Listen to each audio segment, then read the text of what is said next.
scheduled for one fall with no time limit. Super hot fire! The greatest spectacle in podcast entertainment, Mr. Nestlemania. That was literally verbal diarrhea. I'm setting the bar awfully low. Titus O'Neil keeps running directly into that bar. Get him off my TV, get him off my TV. You make me very angry. The man who has a better IQ than you, the awe-inspiring JC. You should go work for WWE because you'd be so up far up Vince's No. Oh, you are such a sucker. You defend everything, all the bad moves they make. This is the Jobber Knocker Podcast. Ladies and gentlemen, welcome to another edition of the Jobber Knocker Podcast. As always, it's Nestlemania. Alongside for the ride is JC. We are back, the first one of the decade in 2020. We've got 2020 hindsight vision. It's what it is. 2020 hindsight vision. Kicking off 2020 with a bang. We're back and we're better than ever. Now we're probably just the same. Maybe slightly worse. Who knows? Maybe we lost our edge because we haven't done like a regular weekly podcast in probably like a month. Because I did the awesome one with TJ. We did the awesome Knocker Awards. You did the awesome King Leon. It's all over the place. Is he the third or the fourth? He's the sixth. The sixth. There's Jesus. 6 of them. There's 6. That's a lot. Yes. 6 is a lot. So of course, check out the Knocker Awards and Nestlemania's interview. Those are available on demand. Is that what they'd call it? Sure. Previous in the episode of the archive. podcast. 5 stars, 5 flames. New year, new rating. Guys, did you know on iTunes you can re-rate 5 stars every week? Shut the fuck up. You should do really? that because that would probably help us. I've been Yeah. doing it for like other podcasts and it go a long way and we appreciate it. So please give us the gift of 5 stars, 5 flames to start 2020. But you know what? There's only one way we start the show and let's get it. You'll always be in my shine. Mwah. It's good to hear that again. But I liked a lot of things on SmackDown this week, but we're not going to start there. Oh, Because no. Raw, like it does, will do one thing well, and then about 8 things wrong. But you know what? I thought in terms of, like, title matches this week, they had 2 championship matches on Raw. The United States Championship match between Andrade and Rey Mysterio, and also the triple threat match for the Raw Tag Team titles between the Viking Raiders, the dun-dun-dun-dun-dun-dun-dun Street Profits, and your boys, your former boys. Former. the Make sure you OC. say former. But you know what? I'm a tag guy, so I want to start with the Tag Team Championship match because I thought this match was super hot fire. I was, just going through Raw, getting ready, and all of a sudden, the minute the Street Profits music hits, and they come out, and Montez is just like, I wish you could see what he's doing. and then Angelo's just bouncing, and they're doing the camera shot in the crowd, and Angelo's so big that he's just like filling the whole screen. It's just, everything about them, man, we say it all the time. Electric. Yeah. I just can't get enough. And then, of course, the match gets started. I thought it was a good match. It was a good match. My thing about Raw specifically is that everything was great, but there were things within it that I was just like, oh, this could be an A. But to me, it's a B- C+ effort sometimes. So when I watched it, I went, great. Like, I love this stuff. Like, the crowd ate up Hanson or Ivar versus Montez Ford with the flips and, the cartwheels and then, like, being athletic and all that stuff. That was great. I appreciated that from an aspect of it. But the one thing that I do not enjoy, actually, I'm going to say one thing, but it's probably a couple things. The most egregious thing to me that I hate is a triple threat tag match. Oh, where they're tagging? Yeah. The thing that bothered me was that, so they knocked Dawkins off the apron, right? And so Montez Ford looks like a fucking buffoon because he makes a hot tag like Superman Cena jumping across the ring to tag in his opponent. Yeah. The Viking Raiders, which to me makes no sense. You need help from your opponent in hopes that you get back in the ring at some point. To me, that is egregious, stupid, and unnecessary. There should be no tags. It should be treated like an actual triple threat match. Absolutely. Yes, you tag in your partner, but there's 3 eligible men at a time. Absolutely. It's just, I don't get why. That's the thing is WWE, I think they have the horses in this division. Absolutely. On both Raw and SmackDown now with some returns. Like, I'm looking at them like, there's actually, like, if they combined them, they'd have a super division and it would blow anybody else out of the water. Sure. Keeping them separated, like, weakens them. But at the same time, looking at them like, there's enough teams in both ponds now where, like, WWE has the horses. They have a lot of the best tag teams in the world. They just find ways to fuck it up along the way, like you said, with rules like this. But I think it was a positive in terms of, since we're in the shine, that Raw is showing some focus here on this division. They are previewing matches the week before, telling us what's coming up, which is something Raw isn't doing. They do like the Saturday dump or like at the last minute. But even for next week, on next week's show, there's like 4 or 5 segments already announced. I think this is a positive for Raw. going forward, but also like the best storyline moment of the week for me was Andrade and Ray. Oh, yeah. It's like they find a way. These guys have fought, what, 6 billion times? It seems like it, yeah. But do we care? No. God, Absolutely no. not, because it's good. And they found a way in this match, which was a incredible match. was. And then you had the shit where Ray looked like he was going to win. Zelina put Andrade's leg on the rope. And then you have the move where Andrade throws Ray into Zelina. It was just, there was so much going on here. And then obviously after the bell, you're like, okay, maybe it's over. No. Andrade rips off Ray's mask, runs away with it, and it's like, okay, we went from like a really good feud to a blood feud. Sure. And obviously later in the show, backstage, maskless Rey Mysterio Booyaka! attacked Andrade, which even in that promo, like Zelina always talks for him. She didn't really talk for him, and they're kind of teasing still that dissension where Andrade used her to like put her in harm's way to gain the advantage. Exactly. But Ray comes out and attacks her, and she's still with him. But I believe Ray stole the title. He got his mask back, which he immediately got his put on. mask back. I believe he stole the U.S. Maybe title I'll have as to well. go back and check the tape. But I look, so there are certain things about this match that, again, I think I've said this on this program too much, basically, that I will watch CN versus Ray every day, all day, twice on Sunday, without any hesitation whatsoever. I enjoyed this very much. It doesn't look like the same match every time, and I appreciate that more than anything. I think that's a testament to both of them and how they can just go, and find a little bit of tweak over here and do that over there and make everything different, because this is a rerun, and I'm wearing the Monday Night rerun shirt. But it's a good one. But it's a good rerun where I look at it and go, you know what? I'm okay with this because it's something I want to see, and they're tapping into something I want to see. So I'm perfectly good with that. I will say the one thing that about this, and I know it's a shine, so I'm not going to be heavy heat on it, but the one thing that threw me off, which I thought, again, could have been an A-plus match, which it was, lowered to me in like a B area, was the weird ending where like he had him already hooked for the hammerlock DDT. I think Kyoto or whoever the referee was told him to go check on Zelina. Yeah, but it was that was just weird. It took in like I understood what they were doing, but I thought like, and that's the portion of the WWE product that I hate. The referees have the earpiece. Somebody backstage told the referee he has to hit that mark to go over there and do that thing. It killed the flow of the matchup because I thought Ray looked over at Zelina enough, in my opinion, and CN was already in the ring, whipping him back in and put the thing in. But the fact that he came back out, did that thing, was just, it was such a weird thing for me where I felt you didn't need to do it. Yeah. Now, I'm sure it'll be in a highlight package later, or in they'll show it on Titantron next week when you didn't care about Zelina, yada, yada, yada. But there's just, I'll be curious to see going forward if that one hiccup meant something later on down the line, because why would you need to go hit that beat? You know what I mean? Yeah, it seemed like there's definitely going to be a reason for it. I do have one last note on Andrade, because I know we both love him, and most people do. I think he's phenomenal. But there still remains one thing to me that holds him back from being like an A-star. Like right now he's A-, B+. Like, and it isn't the language barrier. It isn't anything like that, because the manager fixes that. I think it's unique to him. But what kills me with him, and we've talked about it before, is that fucking finish. Like the hammerlock DDT, first of all. It looks like he's wrestling. He's trying to get a bra off somebody. First of all, yes. Like you said, it's way too much setup, and it's not effective. It's like for a guy that goes out there and flies around, literally like flying around, like full speed ahead, like off top ropes, like doing all these moves, his finisher is the slowest, most like weak like thing ever. Like, this is something to me. If you want to bring Andrade where he could be like top of the show, like world champion, I don't think he'd be an effective world champion with that move. Right. They need to find him a new finish. I don't know what it is. Something like a running knee would be good. I know everyone does those, but something more of that ilk I think would fit him better. And that to me is what is killing Andrade at this point. Yeah, it's bad. It's very, very bad. You want to keep it shiny? You got anything else that you want to highlight, I guess? Yes. My only other part of Raw, which I thought was like shiny, was the other part. My favorite part of Raw. Personally, I just didn't bring it up first because, you know, it is what it is. And I love everything Eric Rowan. Oh, Jesus. I absolutely, like, this is something the last few weeks we haven't been doing regular shows, but like, I love this storyline. It was a lot of recycled stuff up until this week. Obviously, this week you had the backstage first off with Mojo. Oh, fucking boy. stud! What an acting job! Don't do Mojo that. should be in the Marine 7. Don't do that. Because that acting job was phenomenal. No, that so was good. that was so good. bad. No, it was so over the top bad. good. I loved it. It was effective. Rowan's little smile. That's the thing with Rowan is he's always a guy that's been there and I respect him, but like I'm actually interested in him.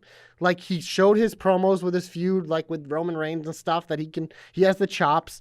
But then we get out in the ring and, you know, we saw the jobber and he destroys the jobber. Excuse me. Can I? Yes. What's up, jobbers? Give me a name here. Jobber alert.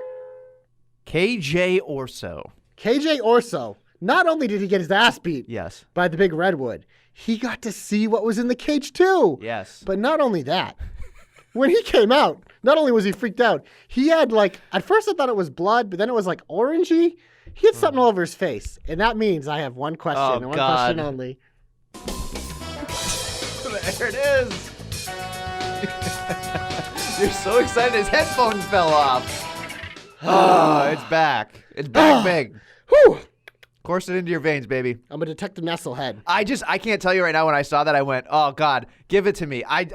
It made me think so many different things. It made me think of a lot of different things. As a matter of fact, I think I've actually booked it. If you go to jobberknocker.com, that's what we call a segue in the biz, folks. You go to jobberknocker.com right now, and our boys of the Jobberknocker staff work eloquently hard. That didn't make any sense. That makes no fucking sense. Very, very hard anyway. I'm sorry. It's too early in the morning for me. They try really, really hard. Yes, there's an article up there about Vince loves ridiculous storylines, so we decided, hey, we're going to do something very weird and show you the new storylines that could possibly happen because Vince loves shitty things.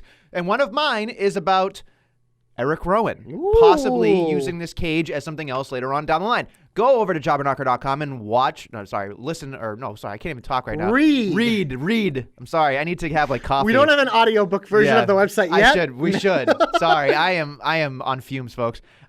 So seriously, back to the Eric Rowan thing. I was thinking about it. It could be a rat. Although would Mojo Rawley react to a rat like that, you think? Yes. Like, what is wrong with you? That's what it is now. Whatever it's going to be, it's going to be funny to see why Mojo reacted like that. Mojo, stud. Fuck you. Always been a guy since 2020. Oh, stop. Since day one, 2020. You've been a Mojo guy since 2020? Yeah. I'm going to get Since you a shirt day that says one. Mojo Rawley guy since 2020. Day one-ish. Down since day one-ish. We'll get to them later, The too. dummy of the decade, Mojo Rawley. That's Mojo Rawley's back. There was something that changed about him about a Fuck month you. ago. Not really sure what it is, but it's like he's been used on TV more. He had the thing with Kevin Owens. He was more confident. He God looked damn better. it. His wrestling's probably improved. I don't know. You would know because he doesn't get on the fucking I know his program. acting's better. Like I said, Marine 7. I'm sure they can get some other He also feature won the films. 24/7 championship Yeah. on the New Year's my Eve. God, There you go. Yeah. Look at that. Yeah. Look at that. Champion already. New year, new mojo. Oh, God. Stud. Anyway, back to what I was going to say. It could be orange. It could be red that poor KJ Orso had on his face. I thought that meant that the animal bit him. Mm-hmm. But it could be something that maybe it was spit on him. Maybe it was acid burning his face. There's a lot of things that could be happening here. If that's the thing, maybe it's a dinosaur from Jurassic Park that spits the venom. Who knows? Who knows? However, I'm thinking along the lines of it killed your momentum of what you thought it was, and it bums me out. Because I was like, well, it can't be a dead thing like Josh. Who the fuck is Josh? JC predicted. I'm sorry, I'm falling apart today.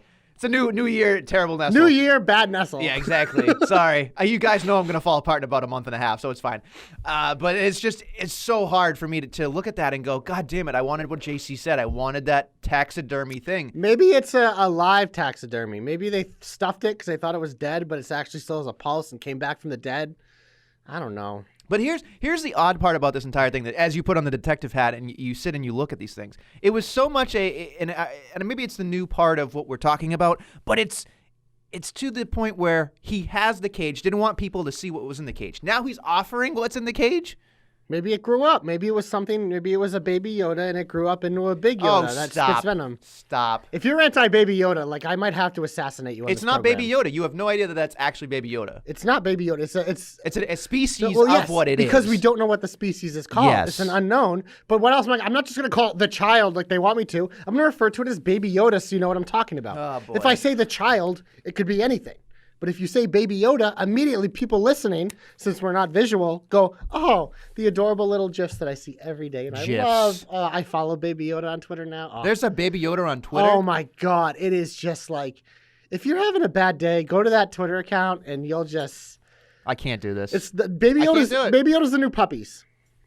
You know what I think? He's the new puppies. Baby Yoda?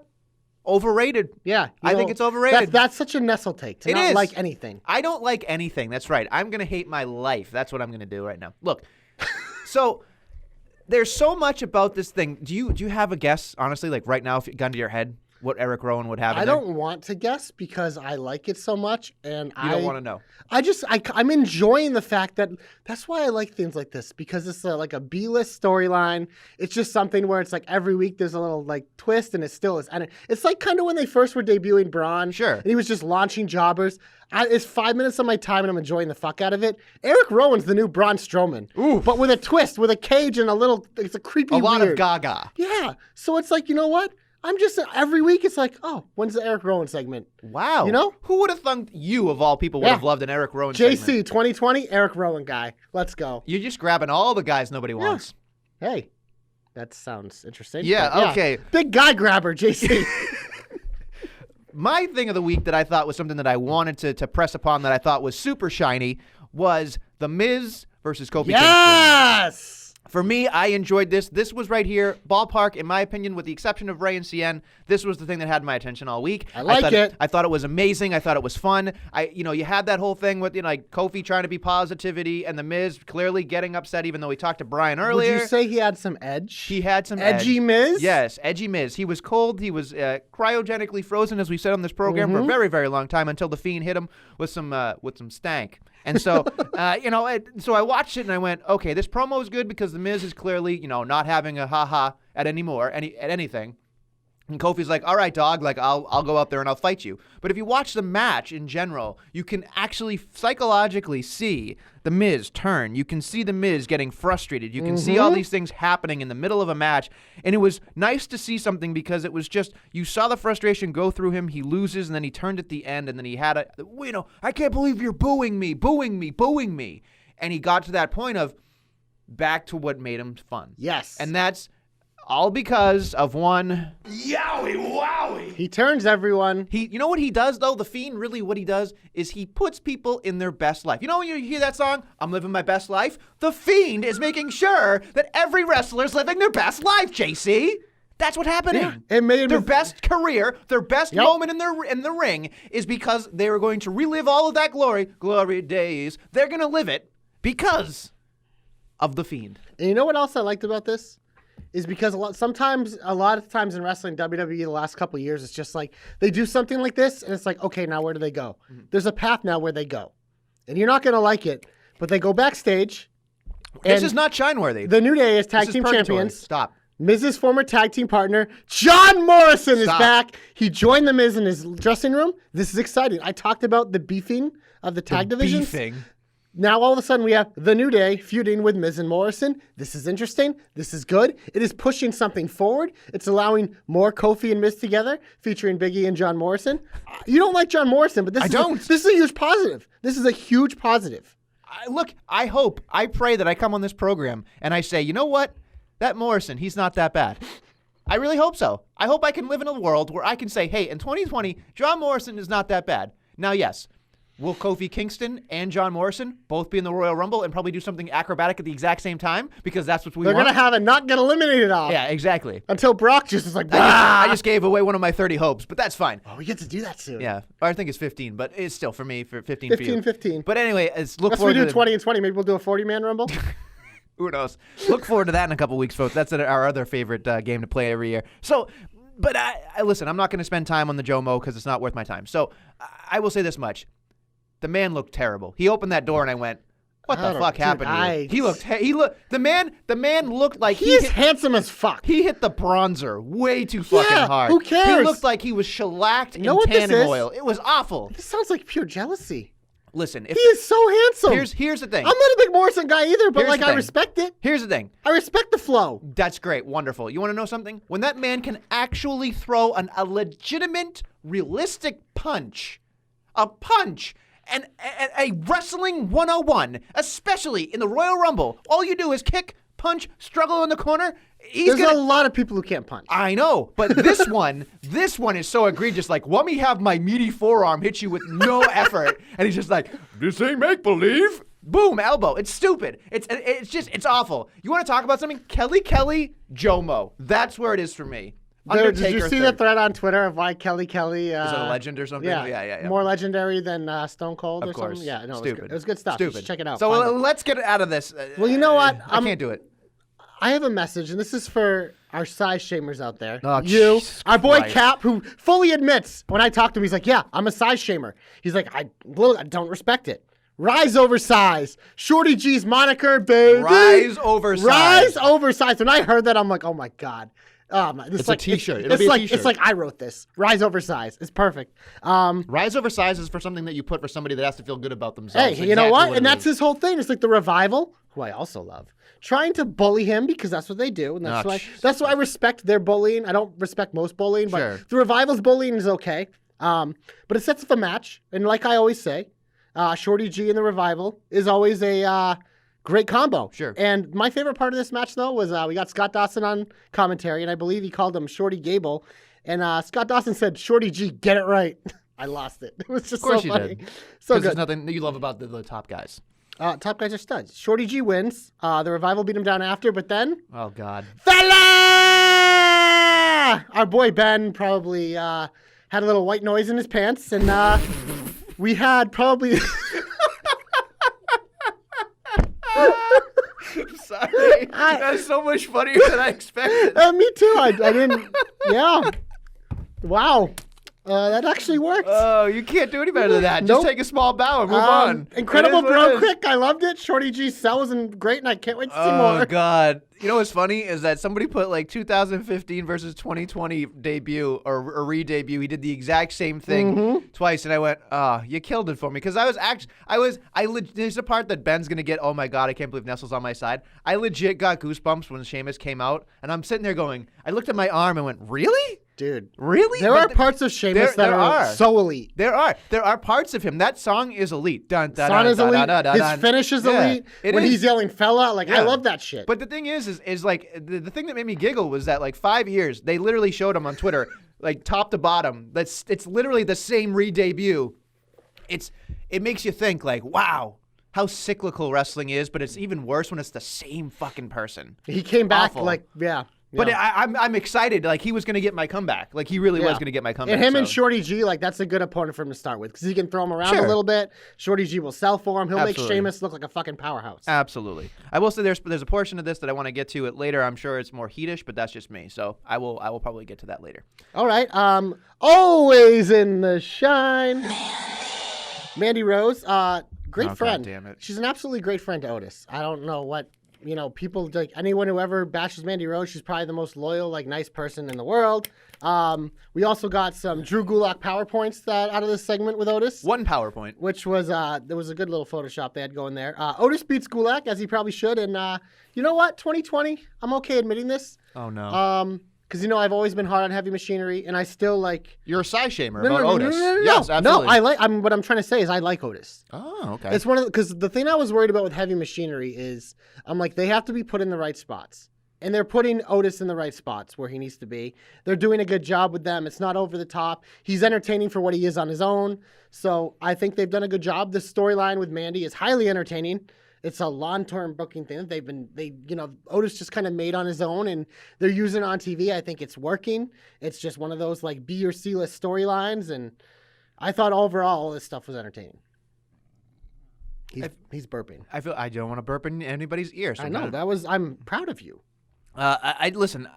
Tucker has no life in the WWE. He is going to be swept under the rug. Hey, everyone needs a Otis tag team partner. Yeah, but Otis isn't a singles guy. He's better in a tag Otis team. I mark my words. In 2 years, Otis will drop Tucker, and Otis will become the new Slater. Heath Slater. Yeah, it's exactly what it is. That's the thing that's why I'd prefer him in the tag team. And honestly, it's probably better. It is. But I think 2 years Tucker from now can he get will. beat down and hot tagging. Yes, exactly. Because Tucker is a good wrestler. There's just no. There's no panache. No There's panache. no je ne sais quoi. No gaga. No Yeah. anything. Yes. There's no nothing. There's no nothing. I mean, his name's just Tucker. Tucker. That's the most interesting part of him. And it's the other It guy. has nothing to do with Yes, him. exactly. He likes steaks and weights, and who cares? Moving Yeah. on. I don't have a lot more that I'm very, very excited about here. I think it's probably time to get heaty. Yeah, I will just say, besides the tagging in part, I didn't hate the women's triple threat tag match. Stop it. I thought it was entertaining. Stop it. And the one note I have is all week on the dirt sheets, you read how they, I know we don't like to talk about them, but they said Dana is seen as nothing more than enhancement talent. She's just out there to lose, and then she goes and pins Sasha on SmackDown. So middle finger from Pritchard and Creative to you. Yeah, go ahead, hit it. Hit me with your heat Get shot. off my TV. Get him off my TV. We're going to start with the women's tag. The floor is yours. All right, so here we go. This is where I shine. No pun intended. So look, we do this whole thing on SmackDown with the I think it was Triple Threat. It was a triple threat. And so first off, we have everybody cut a fucking promo.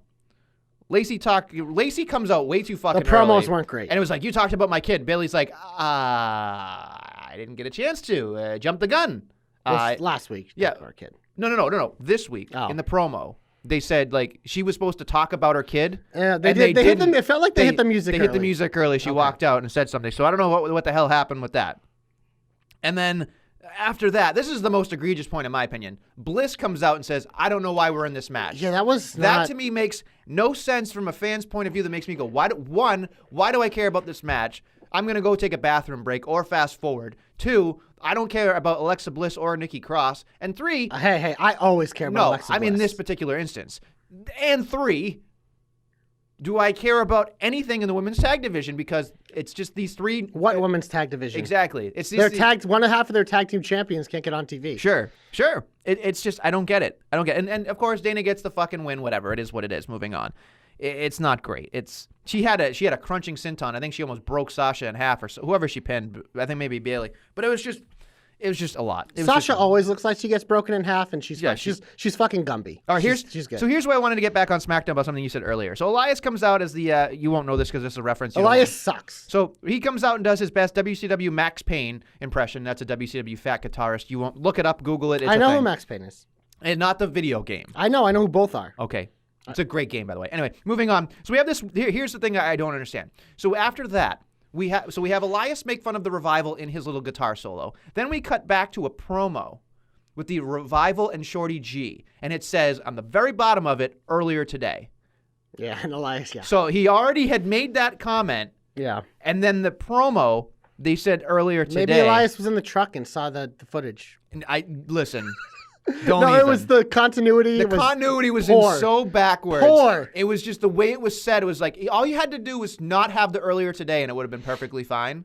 But the fact that he said earlier today when Elias didn't even mention it, it was just so out of order to me. I went, dude, you're a multi-billion-dollar company. You have the best production of anything that I've ever seen in my life. That is such a hiccup. It's such a as a fan, if I pick those things out, it makes me go, why the fuck am I watching the show? Yeah.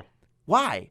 It doesn't make any goddamn sense. And there's more things that like just continue to happen where it's unnecessary. Like it isn't. It is not fun for me as a fan. Like we've had 2 weeks off. I actually enjoyed those 2 weeks off. You know, I enjoy yelling at you. You enjoy yelling at me. It's a whole thing, but whatever is what it is. So we move on to, I assume, Raw, because I think that's the last thing on SmackDown. I mean, my only note is this Strowman needs to just get that title off Nakamura. We were talking about it off air, like, has Nakamura ever defended the IC championship since he won it? No. Like, you want to talk about the worst championship, one of the worst championship reigns of all time? Like, this is up there to me. And that's like, Sami Zayn's trying his damnedest, but it's just, that title, they get it a new look, but you forget what it looks like because it's never put on the line. Like, Strowman just needs to beat him for it. Strowman will be on TV way more than Nakamura. Maybe he'll get some rub for that title. Going into WrestleMania, it'll give Strowman something meaningful. Just for the love of God, just get it over with because this Nakamura title reign sucks and blows. Sucks and blows, he said. Sucks and blows. But yeah, let's go to Raw because I'm sure there's a lot we can talk about. You want to hit the... Oh, do we have a shut up? We don't even have the shut up button. I'm sorry. It's not there. Shut up! Shut up! So, first off, feel bad after the AJ Styles match. The poor fucking official runs into the ring and gets tackled by security, which is, I didn't know. I was so confused. I what was was so going confused. on? And so, thank God I read Twitter and what was happening. But so you feel bad for that guy. Then they come back from the break and they do this whole thing with Lana and Lashley and this whole thing. And, the good part, I will say, is that when he said shut up, the crowd ate it up. I will say this about Bobby Lashley. The last 2 weeks is like the best Lashley has ever been, like, non-fighting. Like, his facials last week in that wedding and everything, like, Lashley's kind of been knocking it out of the park in this fucking garbage-ass, poopy, shitty storyline. But I will say this, because obviously we didn't really talk about the wedding last week. Oh, Jesus, we have to talk about this? The last 2 weeks, this storyline, it's so bad, it's good. Like, it's so bad that I can't take my eyes off it. We've reached that threshold with this where, like... Don't say this. No, before, like, I didn't want to see it. I wanted nothing to do with it. But the last 2 weeks, with how bad and how much fucking nonsense, like, you say it all the time, it's a car wreck. You can't look away. Like, this is an absolute home run for them right now. As crazy as that sounds, the ratings showed it last week with the Reddit wedding. The YouTube numbers show it. Like, we are hate watching this so much. Like, this is the girl that you're trying to break up with, but every time you do, she slides under the sheets and you can't get rid of her. Oh my God. It is just like, this is so good. I can't stop. I just like, I can't. This is what's wrong with America. I might have to go to rehab for this, but like, I can't stop. This is suddenly like, JC, you have a problem. The Liv shit, like her coming out of nowhere and it being so awful, it was good. Rusev on fucking shitty green screens, like just making no sense. Like, it's just good. Like, no, it's not good. I don't, it's so fucking bad, but it's like, I feel so dirty, but I just like, it's one of those things. You are things, dirty. I don't care. I don't care. I'm bathing in this shit. And I am just nasty. Yeah, I don't know how else to put this. I think a lot of people know what I'm talking about because I'm getting this vibe from a lot of people too with this shit now. Like, it's it's really fucking bad. No, Listen. This is your cup of tea, my baby. Cup of tea. But even I have to look at this and go, why the fuck? Like, you know, like we joke with Cap when Cap says he's always like, whether it's his wife or his friends, like they walk in and see him watching wrestling. And this is absolutely that. This is one of those like, please God, nobody, for the love of God, see what I'm watching. But at the same time, like you kind of want to lock the door because you don't want to miss it. So here's the thing. You still want to watch it though. So we in our thread last week for the wedding, everybody was like, oh, like, you know, even Ray was like, okay, it's a wedding, everybody's gonna love it. And Ray's super positive in general, so kudos to him. But I was sitting there going, okay, there's a lot of WWE weddings that are fucking terrible, like just fucking terrible. And that's kind of why they're good. But there's so bad. There's something about this that I was just going, God damn it, just God damn it. It was so bad. So the part that I don't understand about this week is that they have, and we're talking in circles because we're doing them the service of talking about it, but they have the rededication. They actually whatever got married, they got I guess? married, Yeah. whatever, yeah. So they have that thing, and then Rusev is goofy, and he's got like this weird like Doink the Clown thing going on where he's like making faces and being like, you know, so weird. I'm Rusev and whatever. I don't understand how it went from like goofy to in an instant it was like, I hate you, we're having a match next week, and he's like, you'll see the Bulgarian Brute next week. Yeah, no he tried to flip the switch, but it didn't work because he's on a corny green screen. Yeah. And of course, like, fucking JoJo, you know, I would say JoJo. Joe Stopper said, like, hey, like, there's music playing from via satellite. Like, it doesn't make... That was very weird. It was very odd. It was just like, we're going to play him off because the heel looked bad in this segment, you know? So the whole thing was just, I can't do it. Like, I watched it and went, I watched it for the program, for us, but I would have fast forward. But you watched the entire wedding, right? Oh, yeah. But this week was not as good. But, like, that wedding, like, I had to rewatch it because it was so bad. I didn't watch it again. So the thing that I didn't get was that I just felt like, at least at a wedding, there's something, like, you get excited about. But for me, like, it got progressively, like, not just worse, but it got progressively like, oh, God, like, I can predict everything about this, and I don't like when I can do that. Like, at least when you had the Triple H wedding, you were like, oh, shit, or whatever. Like, you don't see that shit Well, coming. I will say this. You, like, said about Liv on Twitter, nobody else was thinking that. Right. So I think for most people, it's a surprise. We knew something was coming out of the cake. So I'm right. Thank you. I appreciate that. For, like, the first time you were right, and I think that maybe that's what it was, but just, like, it was spoiled for me because I watched it on delay, but even still watching it, knowing what was going to happen, I still just, it was... I don't know. It's such a guilty, like, I don't know. You need help. You need help. I'm not alone. I know that. I know I'm not alone. You want to know why? There's a lot of us out there, and we're gonna have like sessions together where we can speak about our feelings. Sure, absolutely. You should have Alana Anonymous or something, or like Bad Segment Anonymouses. That's what you guys should have. Just hang out together, talk about these bad segments. I will say this. I'm very happy for Liv because people can say they look at it as a negative, but like this is the biggest moment of her career because she's in a major storyline, like on Raw. like something interesting people are talking about. Like this is a big deal for her, and I'm happy for. So her. here's the other thing that again people may forget. In the middle of a promo with R-Truth, she pops in and she says, "I'm going to be in Rusev's corner." Now I don't understand, if she's in love with Lana, why is she in Rusev's corner? Does that mean she's? So here's the other thing too. Because it's one of those things. It's like you want to get revenge on your ex, but it makes sense. It's filthy. You know what? Here's so good. Here's why I you know so what? good. As I see the shit-eating grin on your face as you're talking about this I thing, watched The Bachelor. That's what Of I was course, about to I say. love this. That's what I was going to say. This is so good. This is such Bachelor shit. And this is why it's a home run. Because yes, like the Twitter bubble of the wrestling diehards fucking hate it. Like the nerds. But this is you Bachelor. hate when something that you actually like is treated as a joke. But to the outside world, this is like the coolest thing wrestling has ever done. And that is why it is a fucking home run. Because people love dirty, filthy, disgusting, stupid shit. And this is why it is a viral sensation, and why people who don't even watch wrestling, or casual people who like to come back from time to time, they'll come back to check this out because it is filthy, it is disgusting, and it is that guilty pleasure. That's why it is a home run for them. As much as I hate it, we did an entire article about it, about why like Vince wants to do more of it, because he knows in this day and age, it's like stuff is so predictable. And yes, you still need like your regular, but Raw is a fucking 3-hour show. Sure. We already talked about it. There was a lot of good wrestling matches. There's a lot of different segments. This is something where it's like, you know what? We're just going to do part of it. We're going to piss off our purists. They're not going anywhere, though. We need to get more eyeballs on this product, and it fucking worked. Here's what fucking worked. Here's what I don't understand, though. I don't really care about ratings and all that shit. I just don't care. But did that rating, did it pop for the wedding? Like, somebody tell me. I don't know. There were numbers where Raw was, like, way up. It was, like, their best Raw. And I normally, ratings are mostly bullshit, but when you see spikes like that, there is a reason for it, and it's because they did this fucking obnoxious, disgusting storyline.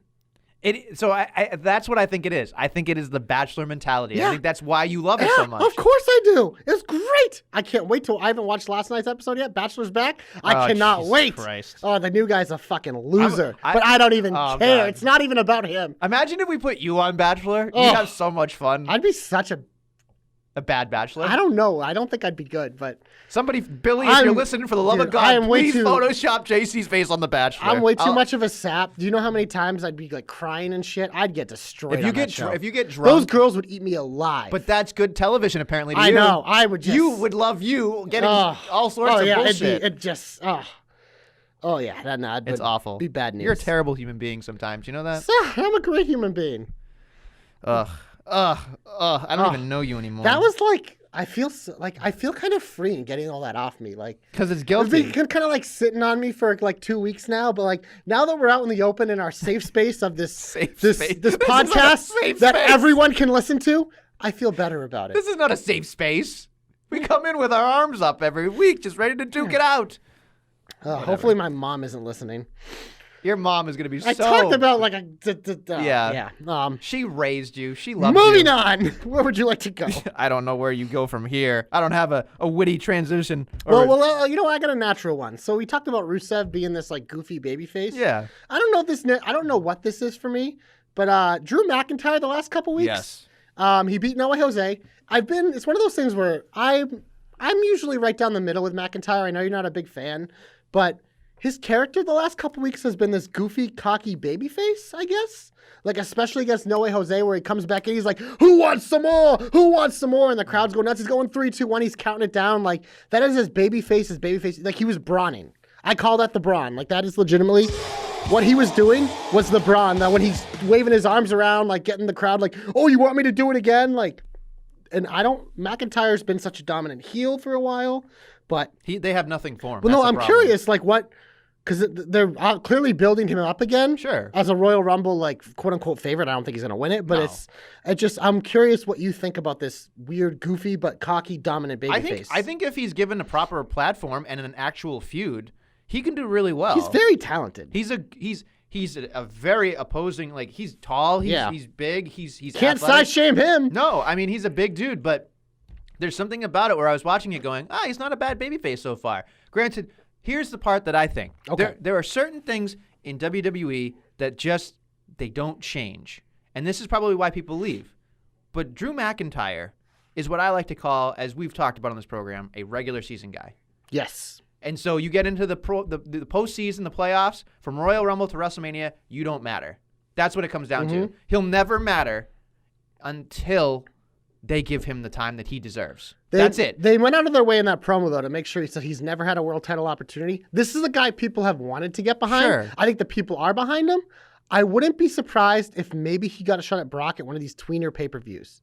They're not gonna have Brock do that. Maybe he's just part of, maybe they do an Elimination Chamber match, and he's part of it, but I think I don't think that was by accident. I don't think he's going to win it, but I think it's clearly, they know the fans want to get behind this guy, which I think is why they kind of flipped him into that baby face, like tweener-ish. I know you love that word. Fuck you. Fuck you. I don't know. I was just curious because it's something that I've noticed the last couple weeks, and I don't know how I feel about it. I guess you can call me neutral on this, but neutral. Yeah, I would be more neutral. Nestle. It would make more sense. Alliteration, but that's fine. Yeah, but there's nothing neutral about you. You're either like all the way or all the way not. I appreciate that. You're an extremist. I appreciate that. I appreciate that very much. Extremist Adam. So yeah, exactly. Who the fuck is Adam? You. So look, there's so much that I'm curious about when it comes to Drew McIntyre, because at least we get to that point. But is it worth? Like, do you think he's going to be, at some point in his career, is he going to be a postseason player, or is he going to be a regular season Joe? Like, he's a world champion in October guy. That doesn't mean anything. I mean, it does, stop. but it doesn't. It means something, but it's not. You're referring to January to April? Yes. With the 2 titles, maybe, but I think unlikely still. He has to get that first run, I think, first. Maybe they try him out like August to December. If he has a good showing, maybe they're like, okay, this is a guy we can. But I don't know. It's the same thing I feel with, like, I love Baron Corbin, but I don't think Corbin's ever going to have a January to April guy. Yes. He's an October guy. That's kind of how I feel with McIntyre, too. And that's the problem. It's not a bad thing. No, it's not a bad thing. But it's not. It's one of those things like he's a star, but he's not the megastar. And no, there's no megastar in WWE anymore. That's the issue too. But like, no, you can say Roman Reigns is, but he's still not. Ronda Rousey was. Yeah, but she's not on the card. Roman right Reigns is honestly becoming one with maybe. Fox. Roman Reigns, like everyone knows who he is. He's everywhere. Sure, he is literally everywhere. But what I'm saying right now is anybody that you've seen in the last 2-3 years is not going to ever be on the wrestling Mount Rushmore. It's different now. It's different because the WWE is the fucking circus. They come to town and you pay to see the WWE. Could be whoever the fuck's on the card. Doesn't matter. There's not a generational talent that has superseded. Well, Brock's up there, but he's still not on the Mount. He's Rushmore. grandfathered in. Yeah, sure. He's before our time, or before your time. But there's something about it. Either you're a postseason player or you're a regular season Joe. That's exactly what it is, and it's hard. It's hard because that's how it feels like sometimes. Yeah, and no, it's and he's going to be swept under the rug for the next 3 months, and then once April comes around, you're going to remember what Drew McIntyre does again. He's going to have to go back to squash matches. He maybe gets a fucking U.S. title match or whatever. He'll be involved, but he's like a B-list guy. Yeah. Maybe he's a guy that either could win the fucking battle royal or he's in a big singles match and maybe gets a win. Exactly. So there it is. All right, we got to get to I mentioned his name. The kickoff of Raw. I mean, this is a good show. We're making up for lost time, right? Brock Lesnar. Oh, Jesus. Finally back, kicks off the show. I had a big problem with this segment, and they want to put him in the Rumble, so he's not defending the title, it seems like, in the Royal Rumble, so I guess he gets 120 days without defending that title, I guess, whatever. He's entering at 1. It's interesting. They're clearly going to use it as an angle, but the problem of why this is super heat for me is Paul Heyman's promo. He immediately said, he's like, no one on this roster is worthy of getting a title shot. What? So you just told me that your roster doesn't matter. AJ Styles, Randy Orton, Drew McIntyre, Ricochet, all these single guys, they don't matter. They're not good enough. That's what you said. And now you're going to try to hype up, be like, oh, but everyone get a piece of the Royal Rumble. But you just said nobody's worthy. You just buried your entire roster. Why would you say that? Just say like, oh, Brock, like there's other ways to say it. But those words, bad words. Bad. Bad, Paulie. Bad. And he runs the fucking show, too. And he's done a good job of building a lot of these guys up. Like, he's made us remember that Aleister Black and Buddy Murphy, actually good. Amazing what happens when they get a chance. Like, I don't know. I had a big problem with this segment. Didn't like it. And now it's like, the Rumble's going to start with Brock in there, probably just tossing people out eventually. I can't wait, honestly. Cain Velasquez or Tyson Fury's coming out, and everyone's going to boo because no one fucking wants to see Cain Velasquez fight for the world title. Right. Why? Like, it's one of those things. It's like, how about this? Book Brock at the Rumble against someone. Have someone beat him because Cain fucking does it, and then Cain and Brock isn't for the title, and people might actually get behind it. Because that's not going to sell tickets. That's what they're looking at. They're looking at tickets. That's what I said. They're selling Regular tickets no season matter versus what. postseason. WrestleMania isn't an issue of selling tickets. No, and I'm not saying that. I'm saying, okay, let me put it this way. They're selling network subscriptions then. You're going to go and you're going to see that poster. You're going to see Cain Velasquez. Does he have the WWE Championship or does Brock Lesnar? That's fine. Turn off. That's going to be right on the Turn fucking off. poster. Because I'm telling you right now, at the very least, they're making you not care about the men's Royal Rumble, regardless of what happens. You're just not going to care. There's two things they're doing here, because there's that scenario, and then there's the other one. The Roman Reigns in the room. Yep. You have Brock Lesnar just fucking out. Rusev comes out at 2, gone. Like every single fan favorite comes out and he throws him out.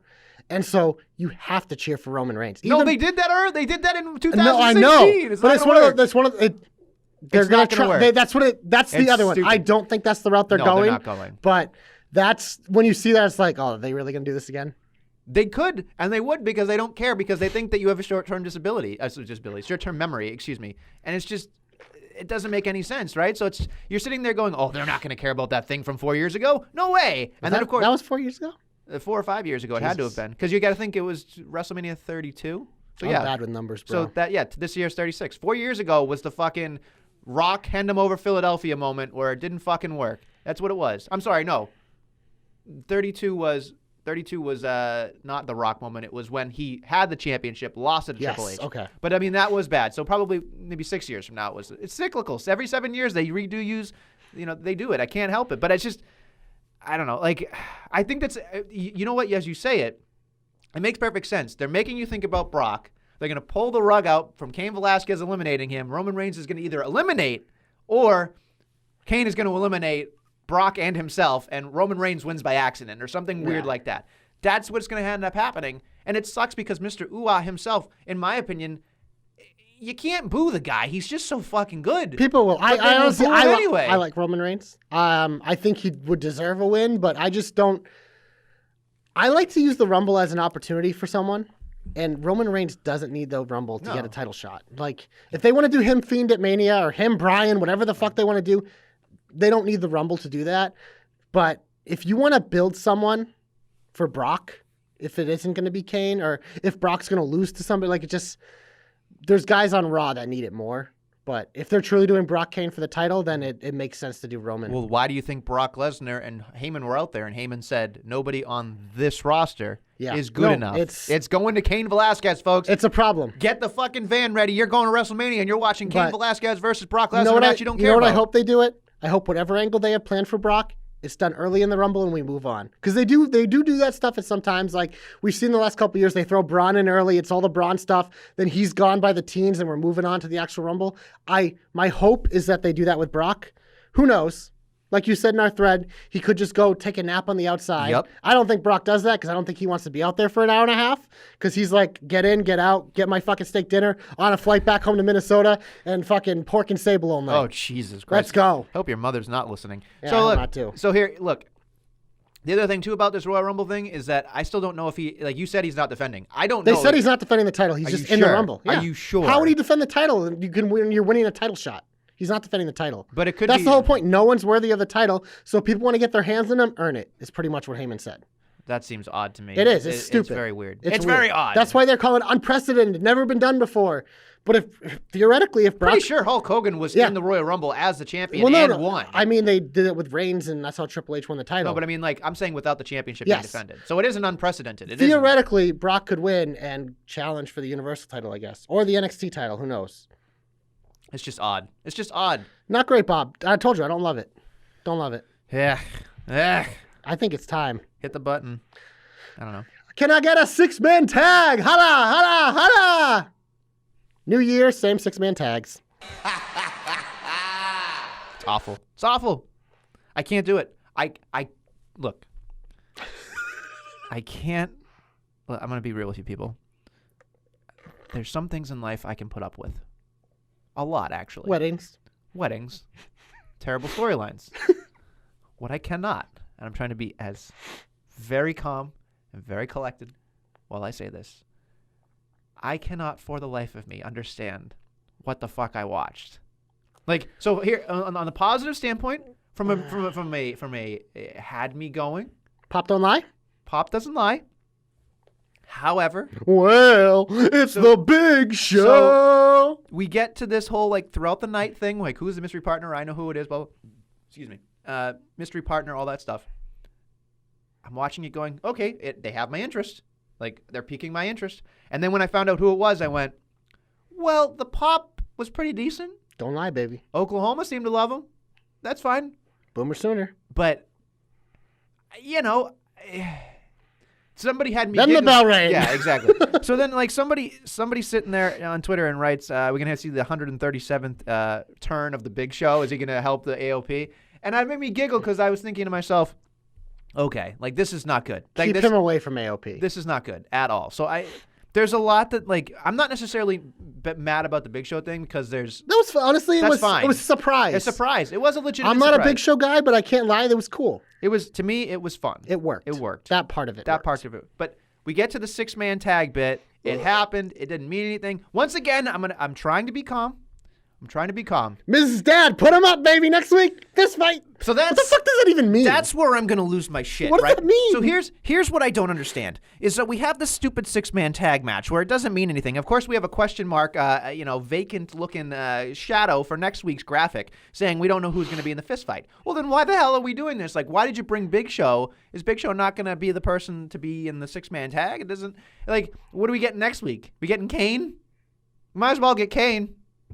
Right? Like, if it's Kane, I'm turning my TV off. No offense to Kane. It's just like... Are we talking about Kane or Cain Velasquez? No, I'm talking about it's got to be Kane. Like, it's got to be Kane. A mayoral fist fight? Yes, exactly. So he's going to join Seth again?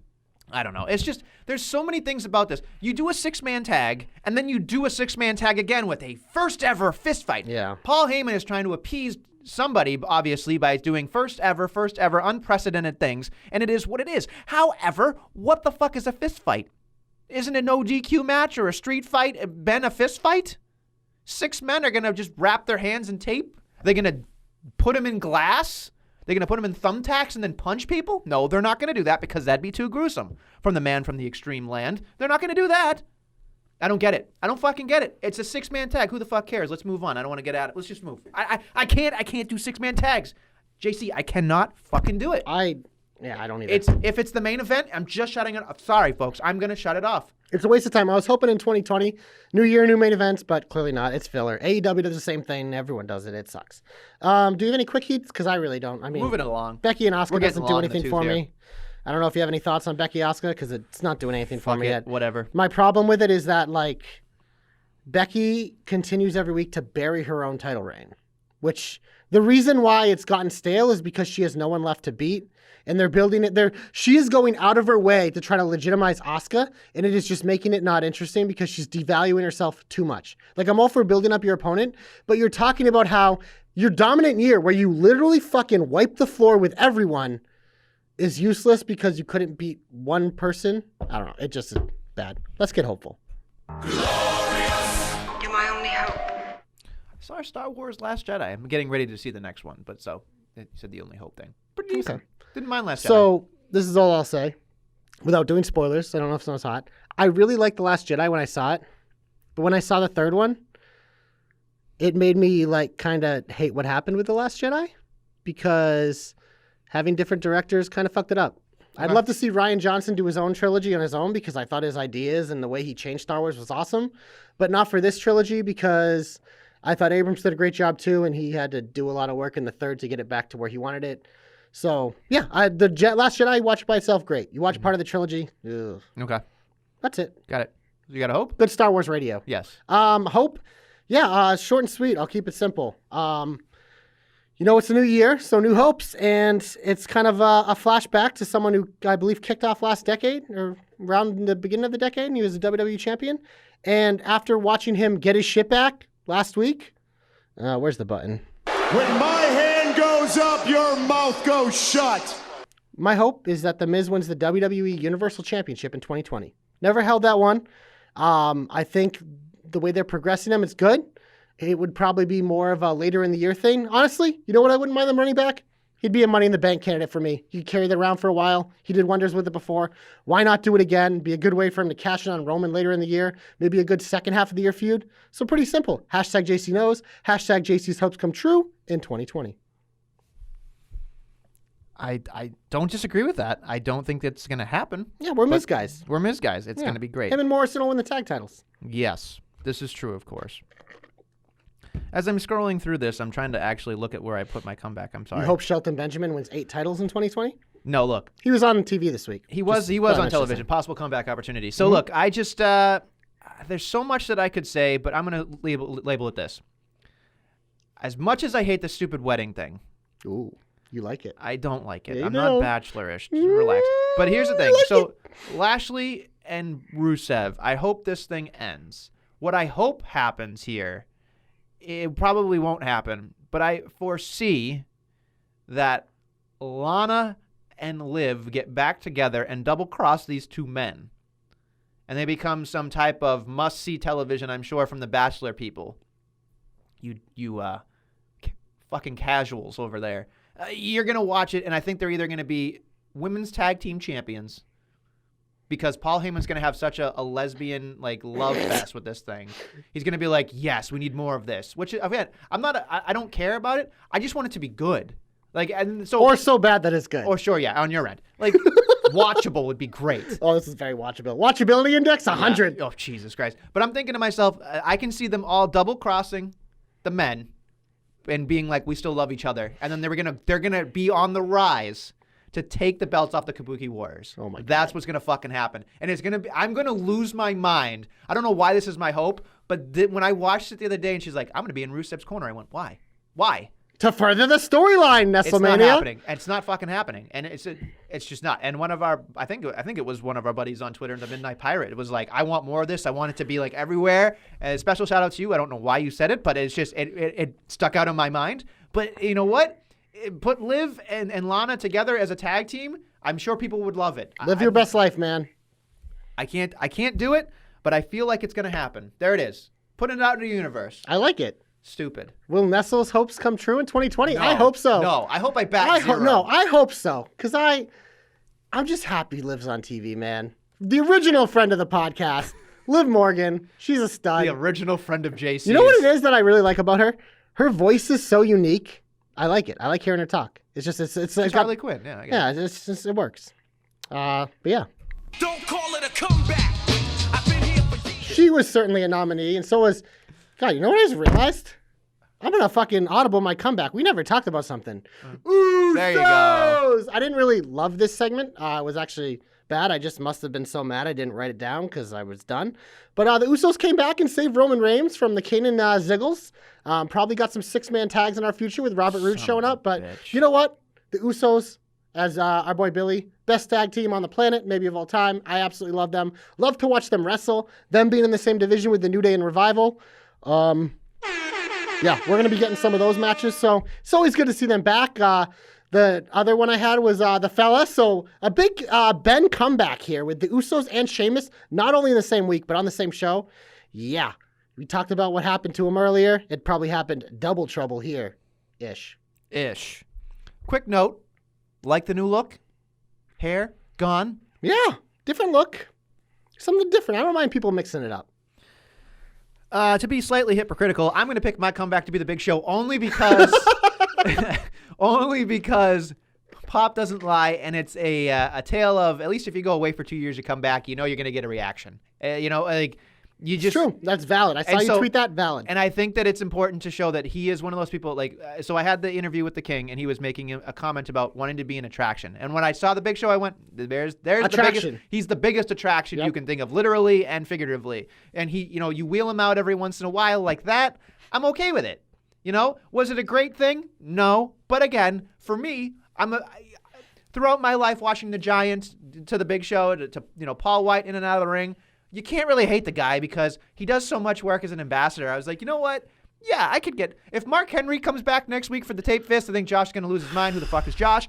But I'm just saying... He went out perfectly, but god damn it, I'm a sucker for him. Yeah, you are. There's certain he's the suckers. Best. It's either going to be Kane or Mark Henry. I got penny left in the tank! Yeah, it's going to happen. It's going to be... Depending on where they are. Look up where they are. I guarantee hometown Pop, it'll either be Kane... Silsby, Texas. I always thought it was Salisbury, but whatever. Salisbury steak. But anyway, that's where I give my comeback to the Big Show because he deserved it. There it is. Oh, wow! What a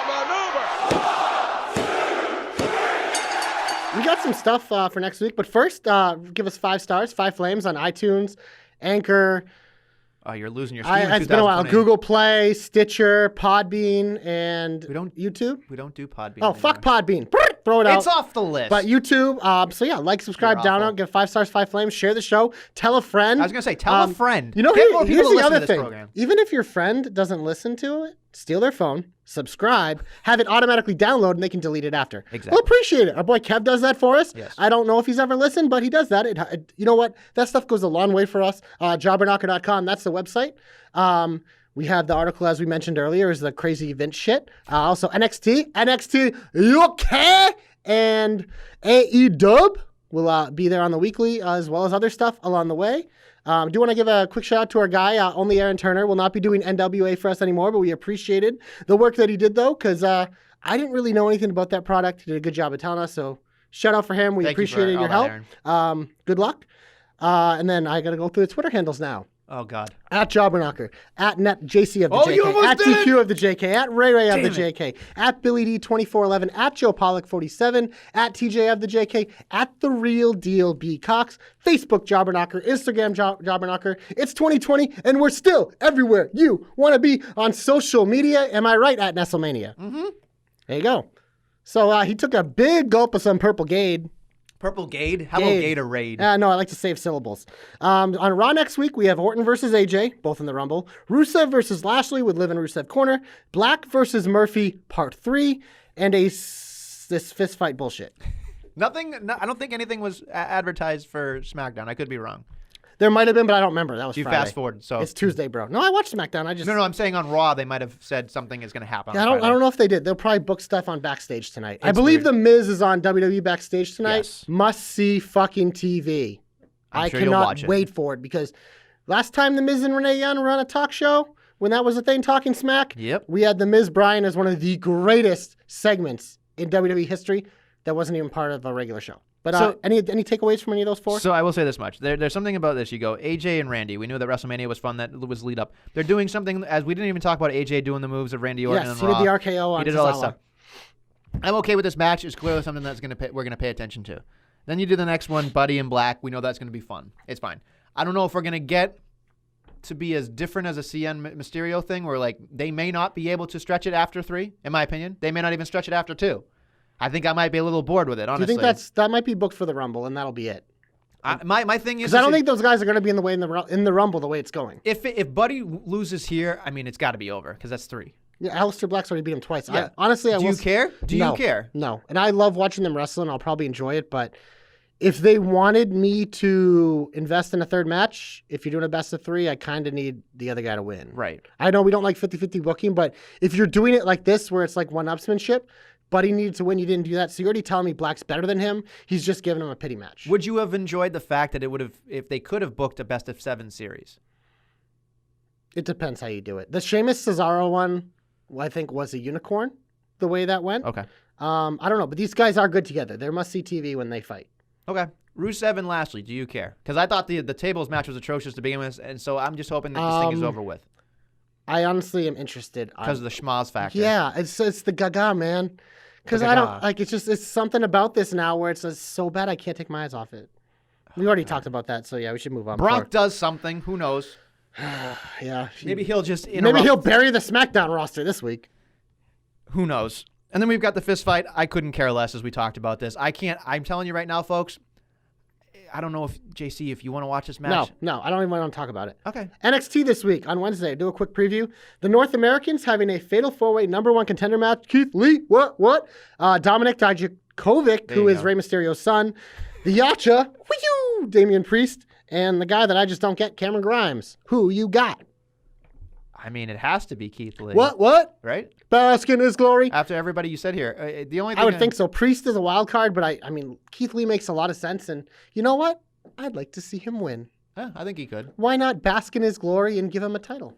I think that's a very, very admirable thing you just did there. All right. Next up, the Dusty Classic is announced. Woof. I can't remember all the matchups, but this week the champions are taking on the NXT UK champions, Gallus, versus the Undisputed Era. I think this is they normally a lot of times in this they give it to a tag team that isn't draped in gold. And I think this is a good way to kind of put Gallus on the map because NXT UK has a pretty damn good tag division. I think Gallus is going to pull the upset.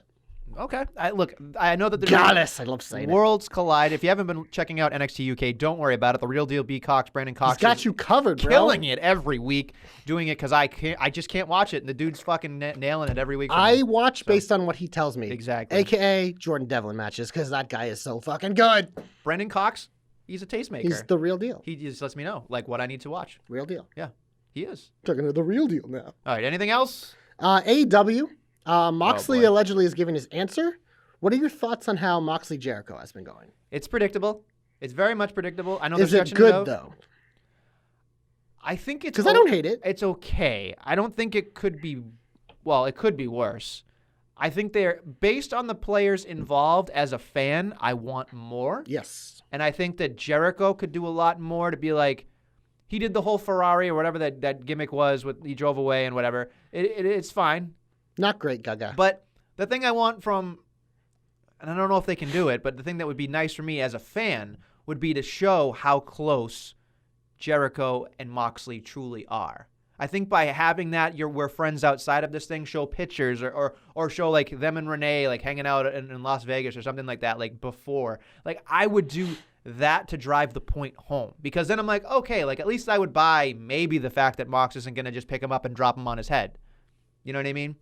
So it's hard for me to get behind it, because I'm okay when wrestling's predictable. I do, as long as it's good, because then I'm like, oh, you know what? Yeah, that gets me pumped and jacked. However, and I hope I'm wrong, I don't think they have anything other than he's going to be surrounded by the inner circle. They're going to throw him a T-shirt. There's going to be a fake hug. He'll pull him in and drop him, and then he's going to fight all five of them. Dirty deeds. Yeah. Done that cheap. So I think for me, that's where I look at it. I look at it like it's a necessary evil to move Mox into the slot, but it's just, I hope that they come up with something different. It would be nice to see something different. Yeah, I think you said it perfectly. This week's like a crossroads for the feud, and we kind of see how it's setting up, but we hope to get the swerve. Cody also responding to MJF this week. He had a list of demands. Once again, I know we got the Joe Stopper Elite of the Week, because, like we said, on the fucking mic, that guy's a rock star. I think I've seen him wrestle like half a match, so I still kind of want to see how that goes. I think Cody would bring out the best in him.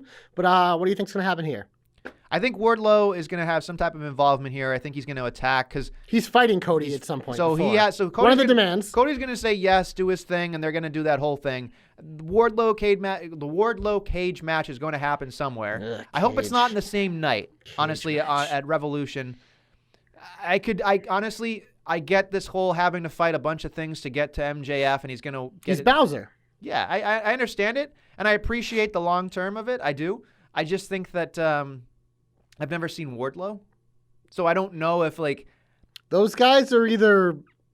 Yeah, there's no in between with those big like bruiser types. Like they're either good or they're not. Yeah, and I think by masquerading it as a cage match, you can do something with it, and that's fine. He'll probably just be throwing Cody around like a rag doll. Yeah, and I don't mind it, but I'm curious to think about it as like I'd like to see Cody not face MJF. Like I think that would be cooler to be like, oh, you had your chance and you blew it, versus the normal you beat the big guy in a cage, then you can't touch the guy till the pay-per-view. Like we've seen that.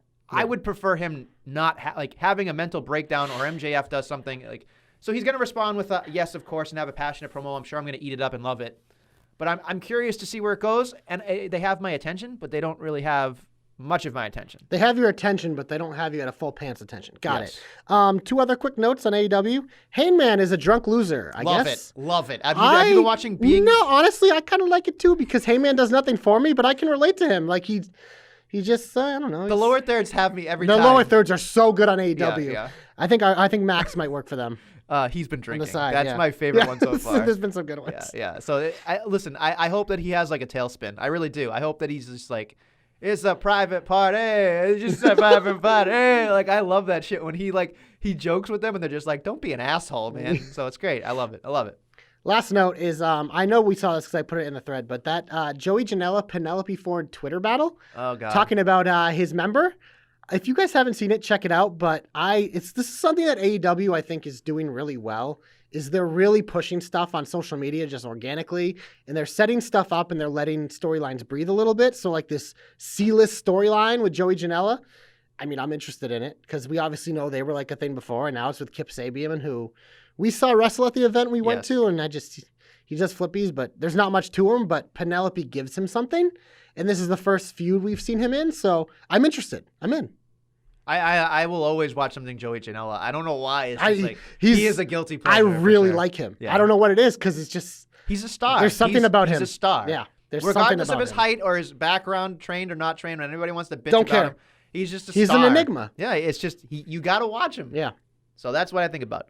Wow. I did not expect to get that out of you. 'Cause I know. You're usually hard and fast with those type of guys, but they're just there's an it factor. Yeah, there's an it factor. That it factor that everyone talks I'll fall about. out of love with him, I'm sure, at some point. So it is what it is. And Penelope. Yeah, we know. I can't see your other hand, but that's all right. Anyway, Hands up! hands up for Jesus. Anyway, on that note, thank you for listening to the Jobber Knocker. We will be back next week with more Jobber Knockery. Had to. It's 2020.